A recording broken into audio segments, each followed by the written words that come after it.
ओम श्री परमात्मा में सब कुछ परमात्मा ही है। ये खुले नेत्रों का ध्यान है।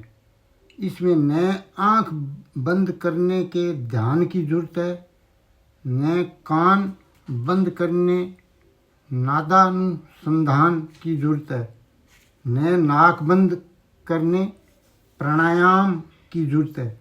इसमें न संयोग का असर पड़ता है और न वियोग का, न किसी के आने का असर पड़ता है, न किसी के जाने का असर। जब सब कुछ परमात्मा ही है तो फिर दूसरा कहाँ से आए और कैसे आए, ये ध्यान देने की बात है। गीता समग्र को मानती है, इसीलिए गीता का आरंभ और अंत शरणागति में हुआ है। शरणागति ही समग्र की प्राप्ति होती है। परमात्मा के समग्र रूप में सब रूप होते हुए भी सगुण की मुख्यता है, कारण कि सगुण के अंतर्गत तो निर्गुण भी आ जाता है, पर निर्गुण में गुणों का निषेध होने से सगुण नहीं आता। अतः सगुण ही समग्र हो सकता है। भगवान श्री कृष्ण समग्र है। गीता समग्र की वाणी है, इसीलिए गीता में सब कुछ है। जो जिस दृष्टि से गीता को देखता है, गीता उसको वैसे ही दिखने लग जाती है। ये बहुत ही ध्यान की बात है। कर्म योग, ज्ञान योग और भक्ति योग। कर्म योग, ज्ञान योग और भक्ति योग, ये तीन ही योग है, इसके अलावा कोई योग नहीं है।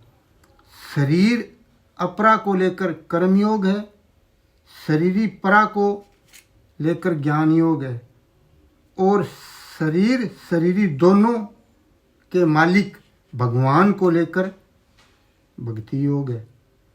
भगवान ने गीता के आरंभ में पहले ही शरीरी को लेकर और फिर शरीर को लेकर ज्ञान योग और कर्म योग का वर्णन किया, फिर ध्यान योग का वर्णन किया, क्योंकि वह भी कल्याण करने का एक साधन है। फिर 7वें अध्याय में भगवान ने भक्ति का विशेषता से वर्णन किया, जो भगवान का खास ध्येय है। मनुष्य कर्म योग से जगत के लिए, ज्ञान योग से अपने लिए और भक्ति योग से भगवान के लिए उपयोगी हो जाता है। गीता में समता को योग कहा गया है, यानी गीता में समता को योग कहा गया है। समत्वय योग उच्यते। वास्तव में योग की आवश्यकता कर्म में ही है, ज्ञान में भी योग की आवश्यकता नहीं है, और भक्ति में तो योग की बिल्कुल भी आवश्यकता नहीं है। ज्ञान और भक्ति वास्तव में योग ही है। कर्म जड़ है, कर्म जड़ है, बांधने वाले हैं और विषय हैं, इसीलिए उनमें योग की आवश्यकता है। कर्मों में योग ही मुख्य है, यानी कर्मों में योग ही मुख्य है।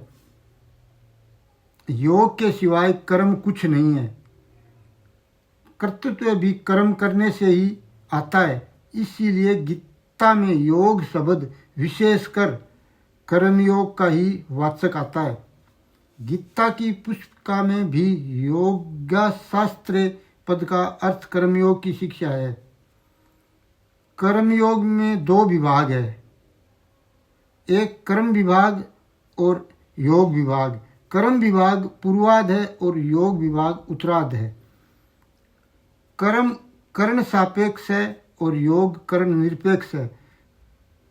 कर्म विभाग में कर्तव्य परायणता है और योग विभाग में स्वाधीनता, निर्भीकता, असंगता, समता है। संसार में हमारा जो कर्तव्य होता है वह दूसरे का अधिकार होता है, इसीलिए व्यक्ति का जो कर्तव्य है वह परिवार का, समाज का और संसार का अधिकार है। जैसे वक्ता का जो कर्तव्य है वह श्रोता का अधिकार है, और श्रोता का जो कर्तव्य है वह वक्ता का अधिकार है। वक्ता बोलकर श्रोता के अधिकार की रक्षा करता है और श्रोता सुनकर वक्ता के अधिकार की रक्षा करता है। दूसरे के अधिकार की रक्षा करने से मनुष्य ऋण मुक्त हो जाता है और उसको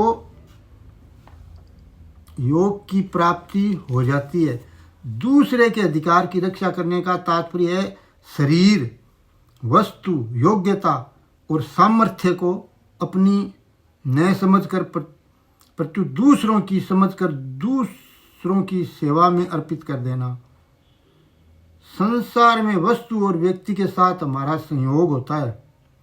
जहाँ संयोग होता है वहीं कर्तव्य का पालन करने की आवश्यकता होती है।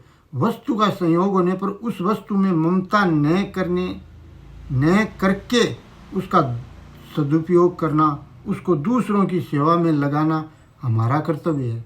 व्यक्ति का संयोग होने पर उस व्यक्ति में ममता न करके उसकी सेवा करना, उसको सुख पहुंचाना हमारा कर्तव्य है। कामना और ममता से रहित होकर कर्तव्य का पालन करने से शरीर संसार के संयोग का वियोग हो जाता है और योग की प्राप्ति हो जाती है। हरि शरणम राम।